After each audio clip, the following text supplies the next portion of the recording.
anak-anak itu yang kasih rezeki bukan bapaknya, bukan orang tuanya, bukan. Siapa? Allah Azza wa Jalla.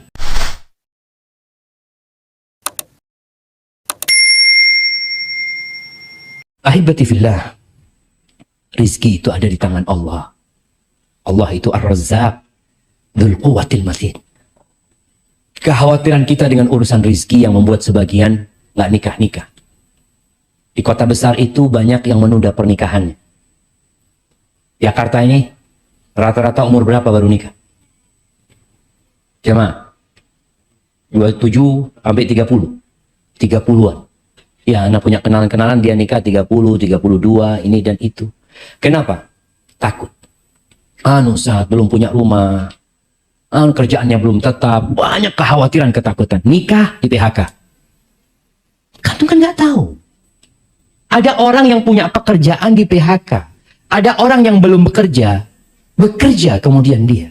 Ada orang yang rizkinya sedikit, kemudian Allah tambah rizkinya. Dulu orang-orang musyrikin itu membunuh anaknya jemaah karena takut lapar.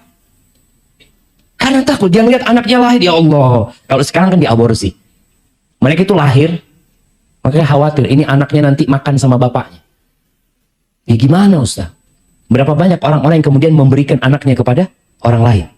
Karena khawatir dia nggak bisa ngasih makan. Ketahuilah kalau anak itu lahir, dia sudah punya rizki. Tapi kalau antum punya anak lahir mengatakan, ya Allah nanti kalau kuliah gimana bayarnya? Ini baru lahir ya, antum sudah mikirin dia kuliah. Sekarang daftar kedokteran itu mahal. Antum akan buang itu anak. Maka Allah katakan, wala taqtulu auladakum khasyata imlaq. Kalian jangan membunuh anak-anak karena takut kelaparan, takut. Nahnu narzuquhum wa iyyakum. Kami yang kasih rezeki sama mereka. Tuh anak-anak itu yang kasih rezeki bukan bapaknya, bukan orang tuanya, bukan. Siapa? Allah Azza wa Jalla. Maka ketika kita menyerahkan kepada Sang Pencipta, kita jadi tenang. Ada seorang penjual buah jamaah di pinggir jalan. Dia dorong itu buah pinggir jalan. Di rombongnya, ya rombong, tahu rombong itu? Apa namanya? Bukan keranjang yang dorongan itu? Gerobak. Di gerobaknya dia itu. Di gerobaknya itu biasanya kan ada tulisan jambu apa ini enggak. Tulisannya apa di gerobaknya dia? Kaifa akhaful faqra wa ana abdul ghani. Gimana aku takut dengan kefakiran sedangkan aku hamba Tuhan yang Maha Kaya. Gimana gitu aja. Cuma kita kadang-kadang nggak kenal sama Allah gitu loh. Tiap pagi kita berdoa ya. Allahumma inni a'udzubika minal kufri wal faqr wa a'udzubika min adzabil qabr. Ya Allah, aku berlindung dari kekufuran dan kefakiran. Kita takut dengan kekufuran. Iya, ada perasaan khawatir dengan kefakiran. Gimana nanti ini itu. Makanya berlindung sama Allah Azza wa Jalla. Itu tiap pagi dan petang kita baca. Allahumma inni a'udzubika minal kufri wal faqri wa a'udzubika min adzabil qabr. Ketakutan dengan azab kubur, ketakutan dengan kekufuran, kefakiran membuat hamba semakin kuat dengan penciptanya. Takut sakit. Dia membaca Allahumma afini fi badani, Allahumma afini fi sam'i, Allahumma afini fi basari, la ilaha illa anta. Terus baca. Baca a'udzu bikalimatillahi tammati min syarri ma khalaq. Baca bismillahilladzi la yadurru ma'asmihi syai'un fil ardi wala fis sama. Jadi kelemahan yang ada pada diri kita itu seharusnya mendorong kita untuk menjadi kuat dengan Allah Azza wa Jalla. Doa kita semakin kenceng.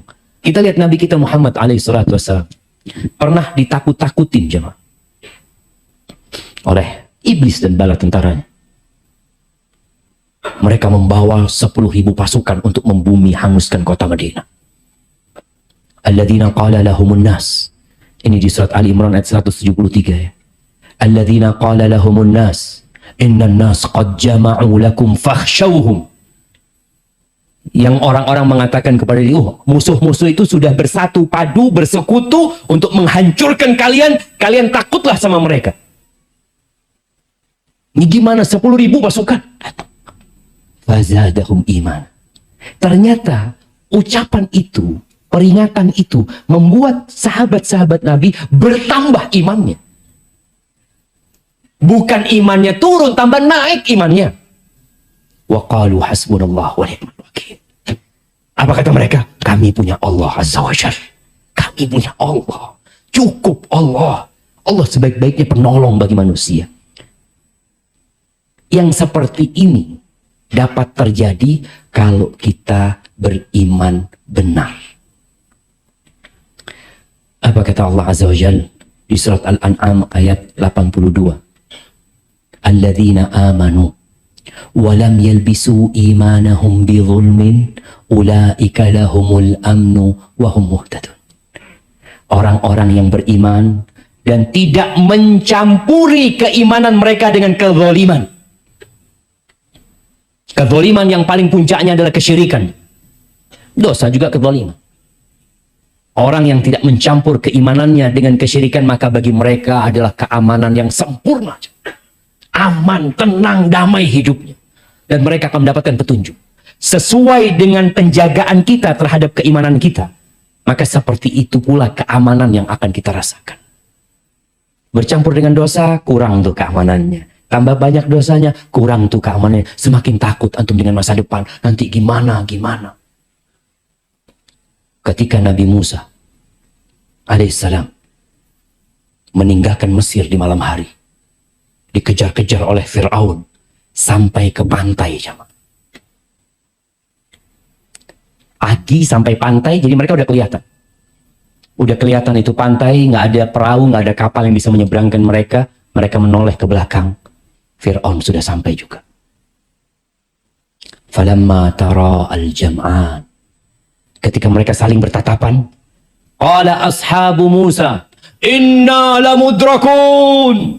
Sahabat-sahabatnya Nabi Musa ketika melihat pasukan Fir'aun, mereka mengatakan, habis kita sudah. Binasa kita. Habis ini Fir'aun sudah di sini. Depan kita lautan. Belakang kita Fir'aun. Mau lari kemana kita? Apa kata Nabi Musa? Kalla. Inna ma'iya Rabbi sayahdi. Enggak. Sekali-kali tidak mungkin Fir'aun bisa menghabisi kita. Kenapa? Sesungguhnya bersamaku ada Tuhanku. Dia akan memberikan petunjuk kepada aku. Ini jemaah. Kita kadang-kadang ngomong tawakal. Tapi ketika ada sesuatu yang menimpa kita, kita cemas. Kita jadi kebingungan. Berarti keimanan kita masih perlu diperbaiki.